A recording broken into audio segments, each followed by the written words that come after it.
Before we begin, listen closely, because what you are about to hear is not a legend meant to comfort you. This is a story meant to disturb, to shake, and to force you to question the unseen war happening around us every day. If stories about saints facing demons in the dark corners of reality interest you, subscribe now, hit the notification bell, and stay with me until the end. And please comment below where you are watching from, so I know how far these stories are reaching across the world.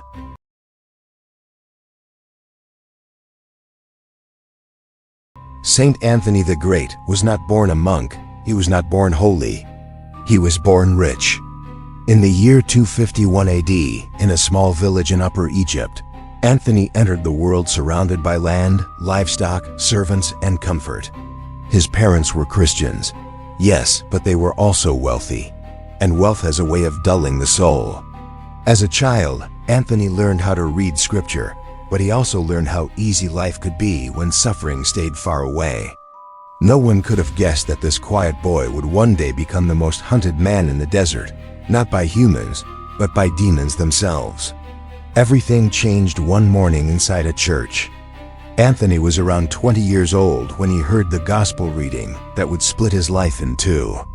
The priest's voice echoed through the stone walls as the words of Christ were spoken. "If you want to be perfect, go, sell what you have, give to the poor, and follow me."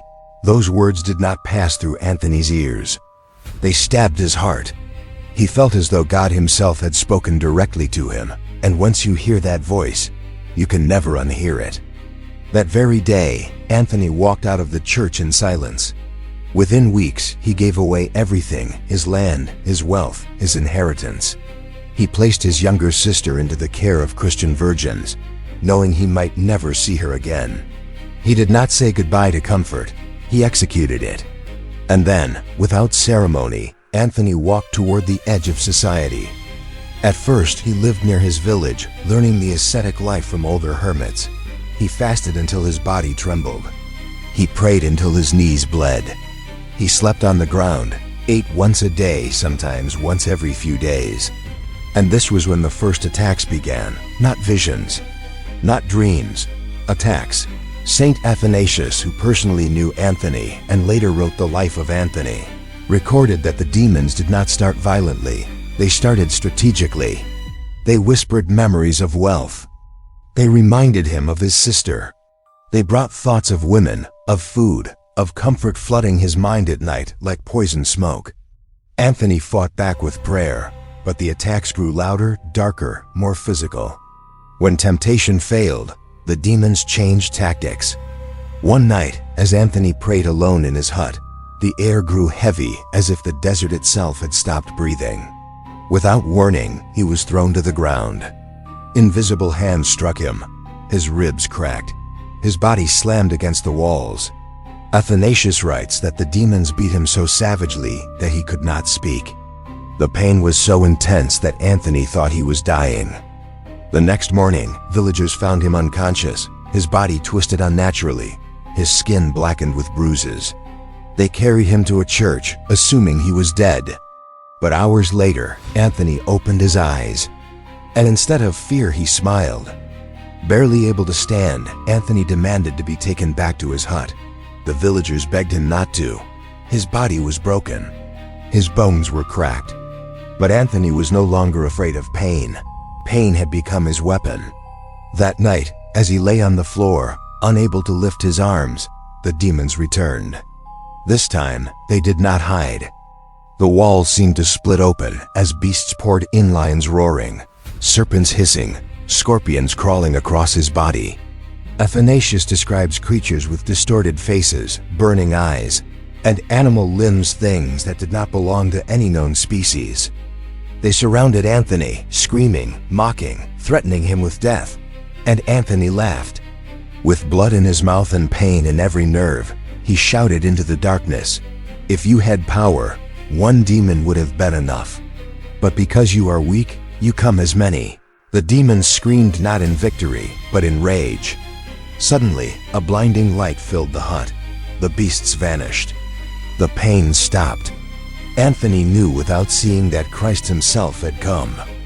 And when Anthony asked why he had waited, the answer was simple and terrifying. I was here, watching your fight. This was only the beginning. Because Anthony had now done something irreversible. He had challenged hell. If this story already unsettles you, stay with me, because what happens next takes Anthony deeper into the desert, into total isolation, where demons no longer attack as beasts but as shadows, voices and physical torment beyond human understanding.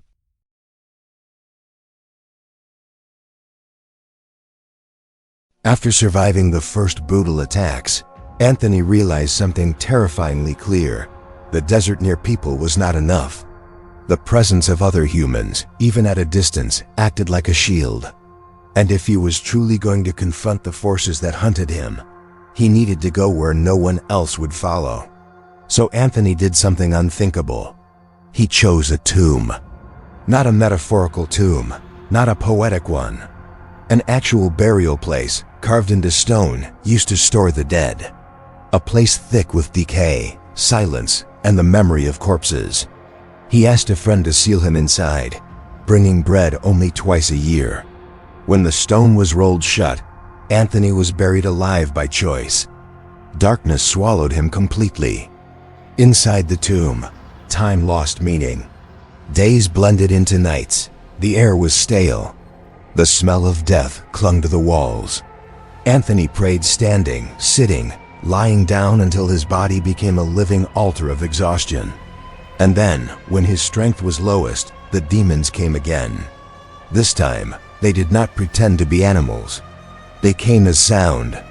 Laughter echoed through the tomb, mocking, high-pitched, layered voices that did not belong to human throats. They whispered blasphemies against Christ. They insulted Anthony's faith. They told him God had abandoned him, that no one knew where he was, that his body would rot here and no one would remember his name. Then the sounds became touch. Hands pressed against him in the dark. Something crawled across his chest. Something breathed against his ear.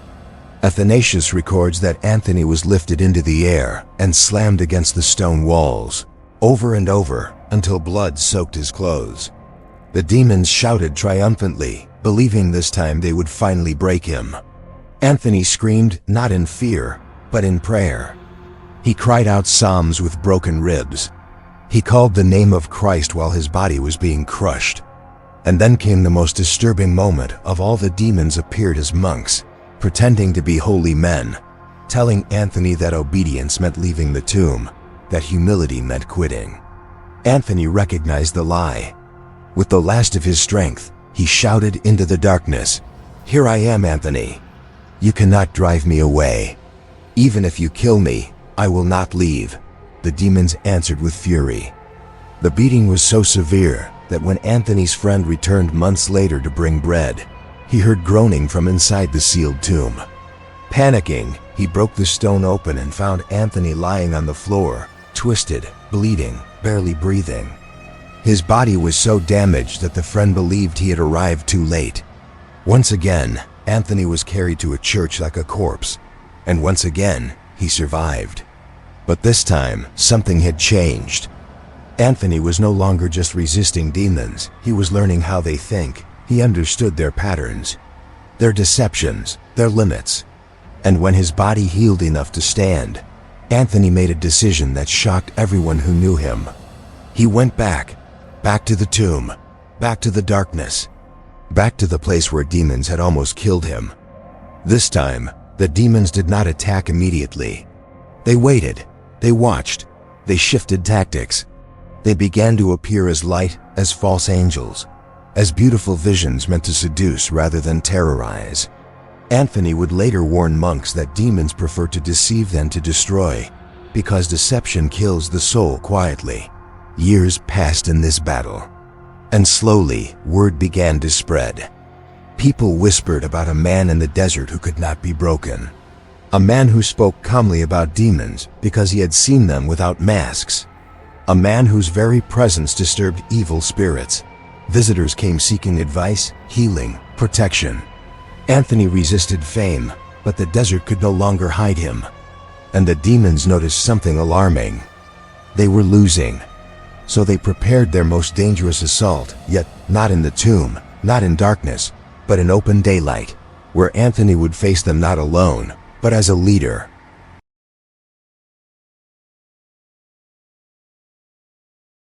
After years sealed inside the tomb, Anthony finally stepped back into the open air, but he was no longer the same man who had walked into darkness. His body was thin, scarred, and weathered by fasting and beatings. Yet Athanasius writes something shocking. His face was calm, his eyes clear, his mind sharper than ever. The demons had crushed his flesh, but they had failed to touch his will.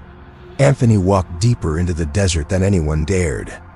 He crossed abandoned fortresses, dried riverbeds, and lands where even bandits feared to stay at night. Finally, he reached the ruins of an old Roman fort near the Red Sea. It was isolated, surrounded by emptiness and silence so thick it felt alive.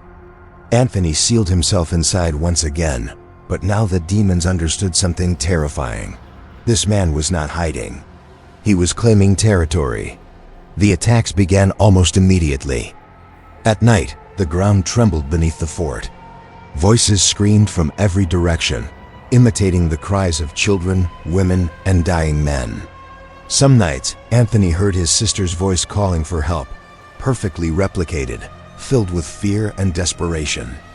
Other nights, the demons argued loudly among themselves, pretending to fight, attempting to fill the silence with chaos. Anthony did not answer. When sound failed, the demons returned to physical violence.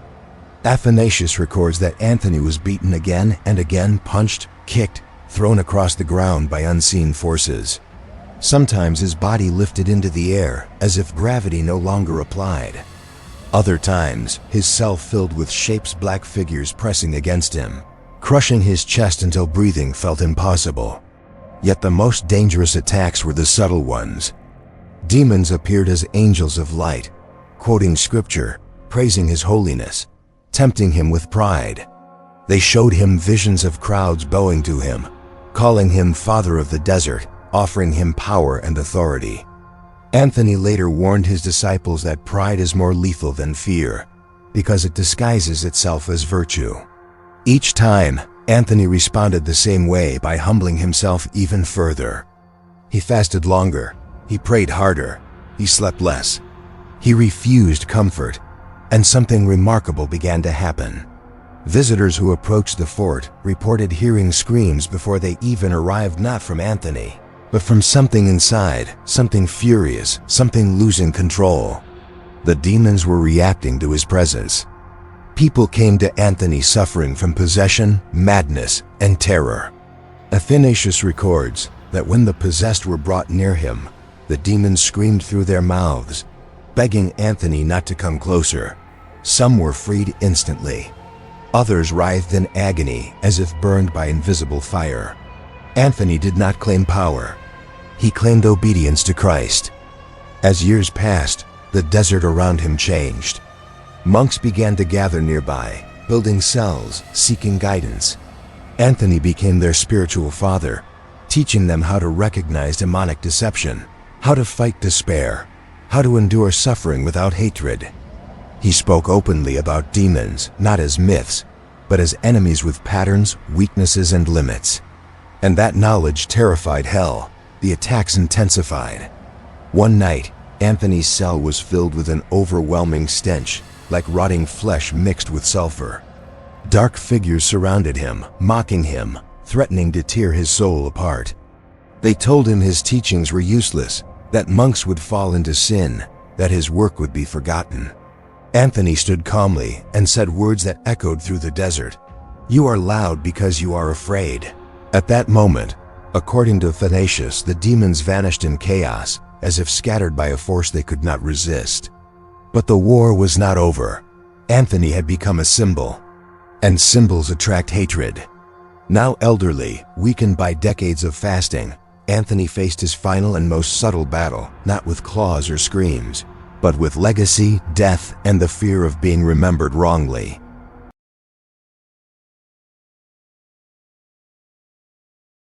Saint Anthony was now an old man. More than 100 years had passed since his birth.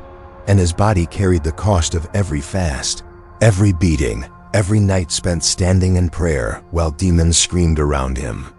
His skin was thin, his movements slow, his voice soft, but Athanasius writes something chilling. The demons no longer attacked him openly. They watched. Anthony lived quietly among a small circle of disciples, refusing titles, refusing recognition. He warned them constantly that the last temptation is always the most dangerous, because it comes when a person believes the battle is already over. He told them demons do not fear youth or strength, they fear perseverance. As death drew near, the attacks changed. Anthony began to experience sudden waves of darkness moments when despair flooded his mind without reason. Thoughts whispered that his suffering had been meaningless, that the desert would forget him, that monks would corrupt his teachings. These were not screams or visions. These were subtle, poisonous thoughts, the kind meant to weaken the soul quietly. Anthony recognized them instantly. He answered with silence. One night, his disciples noticed him staring into the darkness, unmoving, as if listening to something no one else could hear. Later, he told them the demons had returned, not to beat him, but to accuse him. They listed his failures, his anger, his moments of doubt. They told him he was not worthy to die in peace. Anthony responded with a single sentence, "I have no righteousness of my own. I rely on Christ." According to tradition, after that moment, the accusations stopped. The demons had nothing left to use. Knowing his end was near, Anthony gave his final instructions. He ordered that his body be buried secretly, without tomb, without monument, without honor. He feared that even after death, pride could become a weapon for the enemy. He gave his staff and cloak to Saint Athanasius and other disciples, warning them never to seek fame and holiness. Then came the final night. Anthony lay on the ground, breathing slowly, surrounded by silence so deep it felt unnatural. No visions appeared. No demons screamed. No angels sang. Athanasius later emphasized this detail for a reason. Hell was quiet. Anthony smiled faintly and whispered prayers no one could fully hear. His final breath left his body gently, as if death itself had lost its authority over him. There was no struggle, no fear, no resistance. The war was over, and hell had lost. After his death in 356 AD, Anthony's influence did not fade, it exploded. Monasticism spread across Egypt, Palestine, and eventually the entire Christian world.